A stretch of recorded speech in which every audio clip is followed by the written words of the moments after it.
রৌদ্রময় নিখিল। রচনায় আব্দুল আজিজ আল আমান। এই বইয়ের তৃতীয় গল্প আলোর আবাবিল।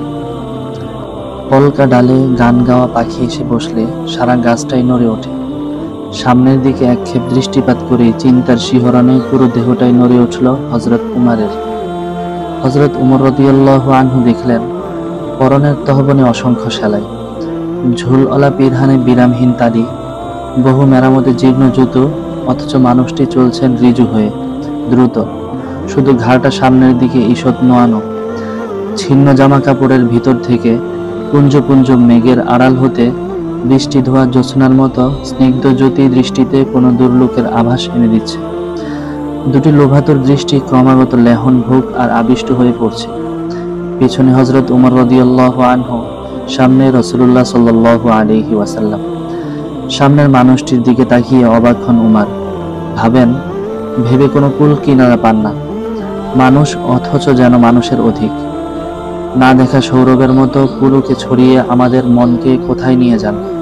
এই মানুষটির সঙ্গে কয়েক মুহূর্ত থাকলেই যেন আনন্দের স্পর্শে মন টাটকা সবজির মতো পবিত্র হয়।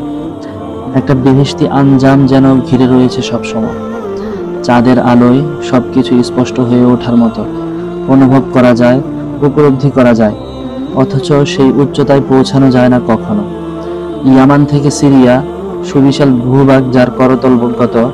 হযরত উমর রাদিয়াল্লাহু আনহু চেয়ে দেখলেন, ভালো করে লক্ষ্য করলেন, মামুলি ভেড়ার লোমের তৈরি মোটা কাপড় পরে তিনি পায়ে হেঁটে চলেছেন নির্বিকার। আহত হলেন হযরত উমর রাদিয়াল্লাহু আনহু। ভালোবাসায় মথিত হওয়া, এমনটা যেন কিছুতেই সইতে পারছিলেন না তিনি। তার প্রাণপ্রিয়জন এমন দিন পোশাক পরবেন, এজন্য তিনি কিছুতেই সইতে পারছিলেন না। নদীর স্রোত চড়াইয়ে আহত হয়ে কেমন কোথাও কোথাও আবর্তের সৃষ্টি করে, হযরত উমরের চিন্তা তেমনি ব্যথার উপরে চোট খেয়ে ফেনিল হয়ে ঘুরছিল। ইয়া রাসূলুল্লাহ সাল্লাল্লাহু আলাইহি ওয়াসাল্লাম। কণ্ঠে বিনীত জিজ্ঞাসা নিয়ে এক সংযত সাহাবী উঠে দাঁড়ালেন মসজিদে নববীতে। বছর আগের মধুর অতীত ভেসে উঠল হযরত উমরের চোখে। রাসূলুল্লাহ সাল্লাল্লাহু আলাইহি ওয়াসাল্লাম তাকালেন সেদিকে। অত্যন্ত কাতর কণ্ঠে সুয়াইদ ইবনে ওয়াহাব নিবেদন করলেন, ইয়া রাসূলুল্লাহ, আপনার উসিলায় আল্লাহ আমাদের সকলের অভাব দূর করেছেন। যদি অনুমতি করেন, আমরা সকলেই কিছু ভালো লেবাস তৈরি করতে পারি। সকলেই বোধহয় এমন কিছু একটা বাসনা কৌটোয় সোনার ভ্রমরের মতো গোপনে গোপনে সাবালক করে তুলছিলেন। প্রস্তাবটা উঠতেই একটা নীরব স্মিত হাসি ও সমর্থনে তা বয়স্ক হয়ে উঠল। রাসূলুল্লাহ সাল্লাল্লাহু আলাইহি ওয়াসাল্লাম হঠাৎ অর্থপূর্ণ দৃষ্টিতে একে একে অনেকটা সময় নিয়ে তাকালেন সকলের দিকে। ধীরে ধীরে অদ্ভুত সেই নীরব দীর্ঘস্থায়ী দৃষ্টিপাত, সেই একমাত্র দৃষ্টি ক্ষেপেই বেড়ে ওঠা সাবালক প্রস্তাব ভূমিসজ্জা নিল।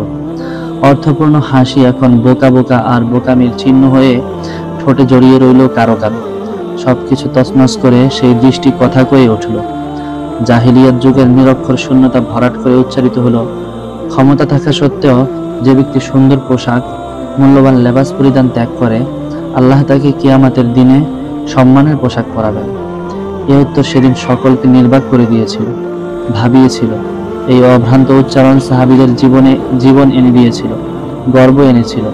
তাদের অন্ধকার কথাবার্তা হঠাৎ শুভ্র হয়ে উঠেছিল। পথ চলতে চলতে আবার তাকালেন হযরত উমর রাদিয়াল্লাহু আনহু। এই মানুষটির দিকে তাকানো মানে নতুন করে শ্রদ্ধায় আপ্লুত হওয়া। শান্ত পরিবেশে পথ চলতে চলতে কত ভাবনার উত্থান পতন, চকিতে কত আলো ছায়ার লীলা খেলা। অসীম শ্রদ্ধায় বুঝি আকাশ জোড়া অভিমান। এমন গভীর ভালোবাসা না থাকলে এমন স্ফীত আবদার আসতে পারে না। সব বুঝেও অবুঝ হয়ে উঠছেন হযরত উমর রাদিয়াল্লাহু আনহু। তার বারবার মনে হচ্ছে, ঠিক আছে, আমরা ভালো কাপড় চোপড় পরবো না, কিন্তু রাসূলুল্লাহ পরা উচিত। আমরা তো সাধারণ, কিন্তু তিনি তো আল্লাহর রাসূল, তিনি তো ইসলামের প্রতিনিধি। সব সময় না হোক, কোনো কোনো সময়, অন্তত জুমার দিন আর বিদেশি রাষ্ট্রদূতেরা যখন দেখা করতে আসেন, সে সময় কত শান শৌকতের সঙ্গে আসেন তারা। অথচ রাসূলুল্লাহ মলিন বেশ, ছিন্ন বসন, পর্যাপ্ত দুঃখ ছড়ানো লেবাস। এই সময়টায় অন্তত ইসলামের জন্য ভালো কিছু পোশাক। চিন্তা করেন আর অস্থির হয়ে ওঠেন। বর্ষায় স্ফীত নদীর মতো আবদার আকণ্ঠ হয়ে ওঠে। ঠিক সেই সময় একটি রেশমি আভা নজরে পড়ল তার। মন কাড়া সৌন্দর্যে ঝলমল করছে আবাটি। পথের ধারে বিক্রি করছে একজন। এমনটা চোখে পড়ে না বড় একটা। নিঃসন্দেহে হাত যশ করা হাতে এই অমূল্য আবা তৈরি হয়েছে। এমন অপূর্ব মুহূর্ত মহৎ আবদারে বাংময় হয়ে উঠল। ইয়া রাসূলুল্লাহ!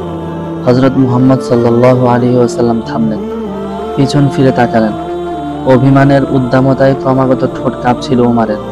অনুযোগ, আবদার, অভিমান, অনুরোধ, হৃদয় সব মিলেমিশে উমারের কণ্ঠস্বর পাল্টে গেল। আর এক গলায় তিনি বললেন, অন্তত শুক্রবার আর রাষ্ট্রদূতদের সঙ্গে সাক্ষাতের সময় এই আবাটি যদি পড়েন। উমারের স্বরে যেন এক গোপন চোরা আঘাত ঝরে ঝরে পড়ছিল।